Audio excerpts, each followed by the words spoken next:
From the pro drilling side to say something about gas wells, so I could come up here and speak in my mind as far as the gas wells are concerned. Because I understand your concern about letting this go longer than it should. So I'm trying to keep my remarks brief. As far as I'm concerned, I'm against the pipeline, and the reason why is I feel it aids and abets multi-generational theft that the gas companies are trying to perpetrate on the people of this area. You've heard a couple of people come up and talk about bad gas leases. One of the things that kind of bothers me is when I see all of us talk about justice for all. When I've seen the gas companies perpetrate on so many people, typically those who are older, and I see them all up and down 41. I don't know a whole bunch of people up and down 206, but I really have seen them rip people off real bad, and that to me is injustice. And I'm looking for the board to do something to help us get a little bit of justice here. Now, these guys seem like really nice guys. What I know about pipelines is very, very little. But what I know, what I feel I know as far as the gas drilling is concerned, is that when you look at the air, how it hurts the air as far as the trucks coming and the burn off of some of the gas, and how it could potentially help hurt the water. The pads, the ponds with plastic liners. And when you think about the huge flooding that we had just a couple of days ago, that concerns me as to how it could possibly flood over those ponds. I was in a flood in my house in 2006, which basically drove me from the town of Greene and has me now living here. So I am really, I have a strong feeling about those floods. And I think it's a real justifiable concern here as well.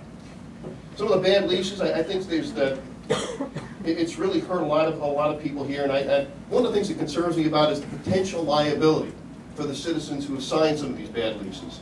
If there's any kind of seepage or any kind of accident, those people, from what I understand, could be held personally liable for that. And again, I'm looking to you guys to do anything you possibly can to slow down, stop, or end anything that's going to help out these gas companies. And while I can see some potential benefit here in our area, what I can also see is an infrastructure that's being developed for these gas companies, and anything that can stop that, I think we should stop. Some of the landowner coalitions, I understand they want money, and man, I am not against money. I am not against economic development. I think everybody wants to see economic development. What I am against is those people ripping us off. And I really have a lack of trust for some of these people who come up and speak from the Landowners Coalition, and I'll give you one or two reasons why.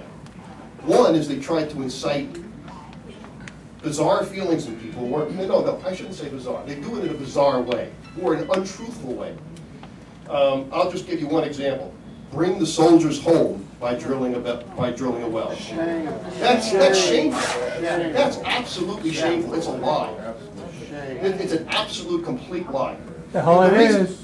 The reason why we're overseas right now is for oil and gas, not natural gas. We basically consume 25% of the world's gasoline and oil, and we produce 2% of it. Drilling another few wells here in the Marcellus, or drilling thousands of wells in the Marcellus, is not going to change that fact. Okay? Yes, it is. Not perceptive. Yes, If it changes it, okay, I understand. If it's signed down. Pardon me? Sign down. You have a sign, man? We don't allow to have sign. That's a lie. If it's a sign about that, it's not a bunch of people I can trust. One last thing I wanted to say, we had somebody from the coalition before talking about the courage of the board to go ahead and say, to vote for this gas pipeline. I would urge you to have the courage of Pittsburgh, and the courage of Oneonta, and the courage of Buffalo, okay, to say no to these gas companies. That's all I have to say.